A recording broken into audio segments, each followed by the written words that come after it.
जय शिवशंकर नमामि शंकर शिवशंकर शंभो.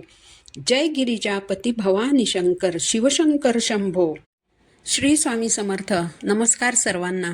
स्वागत आहे तुमचे श्री स्वामी समर्थ कृपा या माझ्या यूट्यूब चॅनलवर. आजचा दिवस तुम्हाला सुखाचा, आनंदाचा आणि मंगलमय जावो हीच मी स्वामींच्या चरणी प्रार्थना करते आणि आज या नवीन व्हिडिओला सुरुवात करते. 13 ऑगस्ट 2026 वार आहे गुरुवार.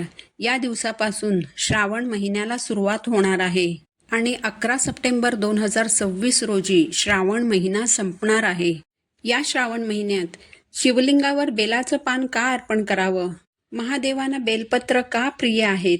बेलपत्र अर्पण करताना त्यावर कोणता मंत्र लिहावा आणि शिवलिंगावर अर्पण केलेलं बेलपत्र खाल्ल्याने आपल्या आयुष्यावर आणि शरीरावर कोणते अद्भुत परिणाम होतात याबद्दलची संपूर्ण माहिती आज या व्हिडिओमध्ये मी तुम्हाला सांगणार आहे. यासाठी तुम्ही व्हिडिओ शेवटपर्यंत ऐका. चॅनलवर नवीन असाल तर सबस्क्राईब करा आणि असेच माहितीपूर्ण धार्मिक व्हिडिओ पाहण्यासाठी बेल आयकॉनला देखील प्रेस करा. देवशयनी एकादशीपासून चातुर्मासाला सुरुवात झाली आहे.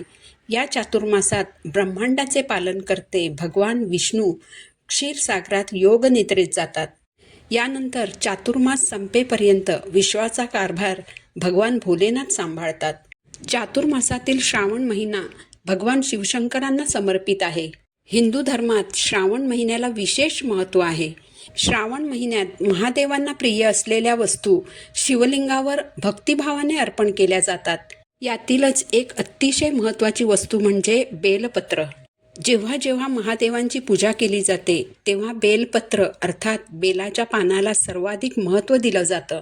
बेलपत्र केवळ महादेवाला संतुष्ट करण्यासाठीच वापरले जात नाही, तर शिवलिंगावर अर्पण केलेले बेलपत्र जर आपण खाल्ले तर त्याचे अनेक अद्भुत परिणाम आपल्या आयुष्यावर आणि आरोग्यावर होतात. कारण जेव्हा आपण बेलपत्र शिवलिंगावर अर्पण करतो तेव्हा ते बेलपत्र नुसते बेलपत्र राहत नाही, तर ते भगवान शिवशंकरांचा आशीर्वादरूपी प्रसाद बनतो. हे बेलपत्र जर आपण खाल्ले तर आपल्या शरीरातील अनेक दोष नष्ट होतात, आपले रक्त शुद्ध होते आणि आपल्या शरीरात जर कोणते रोग असतील तर ते देखील कमी होतात.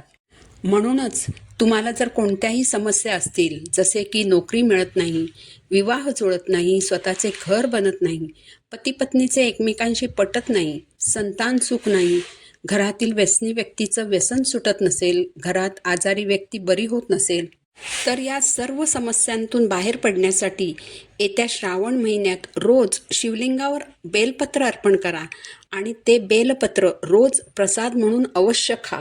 असे मानले जाते की जर श्रावण महिनाभर तुम्ही रोज शिवलिंगावर बेलपत्र अर्पण केलं आणि ते बेलपत्र तुम्ही रोज ग्रहण केलं तर वैवाहिक जीवनात आनंद मिळतो, मोठ्या आजारांपासून मुक्ती मिळते, न्यायालयीन प्रकरणांमध्ये दिलासा मिळतो, निपुत्रिकांना मुलांचे सुख मिळते. बेलपत्र महादेवांना का प्रिय आहे? एके दिवशी महादेव जंगलामध्ये बेलाच्या झाडाखाली बसून तपश्चर्या करत असताना देवी पार्वती शिवाची पूजा करण्यासाठी तेथे आल्या.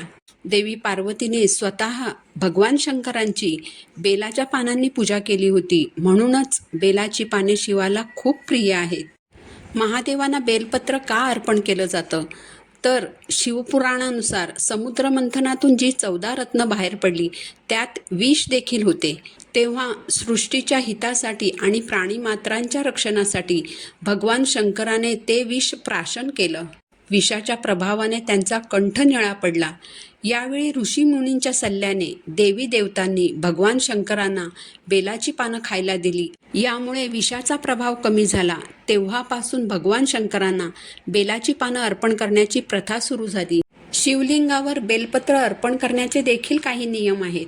शिवलिंगावर बेलपत्र अर्पण करताना प्रत्येक पानावर चंदनाने ओम लिहून त्यावर अत्तर शिंपडावे आणि ओम नमः शिवाय या मंत्राचा जप करावा. यानंतर बेलपत्राचा जो गुळगुळीत पृष्ठभाग असतो तो शिवलिंगावर ठेवून बेलपत्र शिवलिंगावर अर्पण करावे. प्रत्येक वेळी बेलाचे पान अर्पण करताना ओम नमः शिवाय या मंत्राचा जप अवश्य करावा. बेलपत्र अर्पण केल्यावर शिवलिंगावर 1 तांब्या शीतल जल अर्पण करावे. शिवपुराणात बेलाच्या पानांचा महिमा सांगितलेला आहे. 3ही लोकांमध्ये जेवढी पुण्यतीर्थ आहेत त्या सर्वांचे मूळ बिल्वपत्रात असल्याची मान्यता आहे.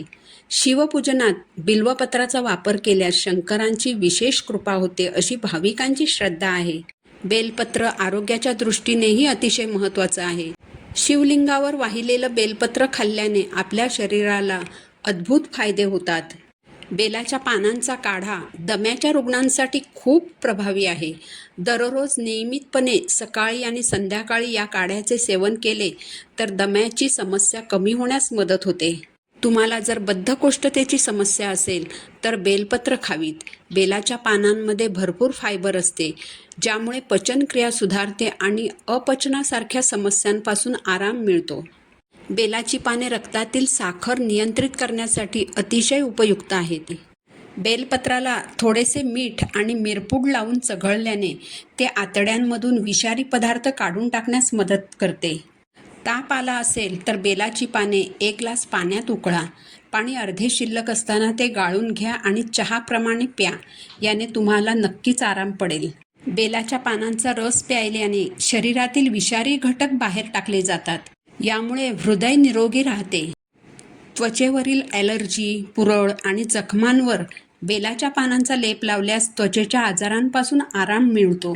बेलाची पाने खाल्ल्यास रोगप्रतिकार शक्ती वाढते. बेलाची पाने चघळल्याने हिरड्यांमधून रक्त येणे आणि दुर्गंधी येणे यासारख्या तोंडाच्या समस्यांपासून आराम मिळतो. बेलाची पाने पोट साफ करण्याचं काम करतात. यामुळे पाचनतंत्र मजबूत होते. बेलाचे पान खाल्ल्याने ॲसिडिटी कमी होते. जर हिवाळ्यामध्ये सांधेदुखीची समस्या वाढत असेल तर बेलाची पाने गरम करून वेदना असलेल्या ठिकाणी बांधा. या उपायामुळे काही दिवसात वेदना कमी होण्यास मदत होईल.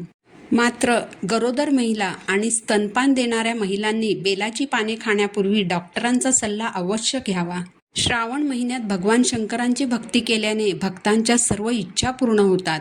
जीवनामध्ये सुखसमृद्धी येते आणि महादेवांचा विशेष आशीर्वाद लाभतो असे म्हटले जाते. धार्मिक ग्रंथांमध्ये भगवान शंकरांना बेलाचं पान अर्पण करण्याचे काही नियम सांगण्यात आले आहेत. त्यानुसार भगवान शंकरांना 3 पेक्षा कमी पानं असलेले बेलपत्र कधीही अर्पण करू नये. कापलेली, फाटलेली, खंडित झालेली बेलपत्र भगवान शंकरांना अर्पण करू नयेत. कोणतीही खंडित वस्तू महादेवांना अर्पण केली जात नाही. कारण जेव्हा महादेवांनी गणपतीचे शिर खंडित केले होते तेव्हापासून त्यांनी संकल्प केला होता की कुणीही त्यांना खंडित वस्तू अर्पण करू नये. म्हणूनच भगवान शंकरांना नारळ न फोडता अर्पण करतात. म्हणजेच अखंड नारळ अर्पण करतात. तसेच अखंड तांदूळ देखील अर्पण करतात. बेलाचं पान भगवान शंकरांना अर्पण केल्यामुळे महादेव लवकर प्रसन्न होतात असे जरी असले तरी बेलाचे पान कधी तोडावे याचे देखील नियम सांगण्यात आले आहेत.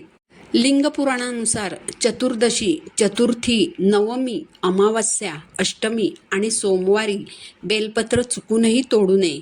तसेच सूर्योदयापूर्वी आणि सूर्यास्तानंतर देखील बेलपत्र तोडण्यास मनाई आहे. याबरोबरच सोमवार हा भगवान शंकरांचा दिवस मानला जातो. त्यामुळे या दिवशी बेलपत्र तोडल्यास भगवान शिव नाराज होतात असे मानले जाते. बेलपत्र इतके पवित्र असते की एकदा शिवलिंगावर वाहिलेलं बेलपत्र दुसऱ्या दिवशी धुवून पुन्हा शिवलिंगावर अर्पण करता येतं. कारण बरीच तीर्थस्नानं अशी आहेत की जिथे शिवलिंग स्थापित आहेत परंतु शिवालयाच्या जवळपास बेलाचे झाड नाही. त्यामुळे शिवाची पूजा करण्यासाठी रोजच्या रोज बेलपत्र उपलब्ध होत नाहीत. अशा वेळेस 1 बेलपत्र उपलब्ध असेल तर ते स्वच्छ धुवून 6 महिने वापरलं जातं किंवा बेलपत्राची पूड देखील वापरली जाते. भगवान शंकरांना त्रिदल बेल आवडतो. म्हणजेच जो आपले सत्व, रज आणि तम हे 3ही गुण शिवाला अर्पण करून समर्पण बुद्धीने भगवत कार्य करतो त्याच्यावर भगवान शिवशंकर संतुष्ट होतात. हिंदू धर्मात भगवान शंकराला अर्थात महादेवाला दया आणि करुणेचा देव म्हणून देखील ओळखलं जातं. जो भक्त भक्तिभावाने भगवान शंकरांची आराधना करतो, श्रद्धा आणि शुद्ध मनाने पूजा करतो त्याला त्याच्या पूजेचं निश्चितच चांगलं फळ मिळतं. म्हणूनच येणाऱ्या श्रावण महिन्यात भक्तीने आणि श्रद्धेने महादेवांची पूजा करा. श्री स्वामी समर्थ.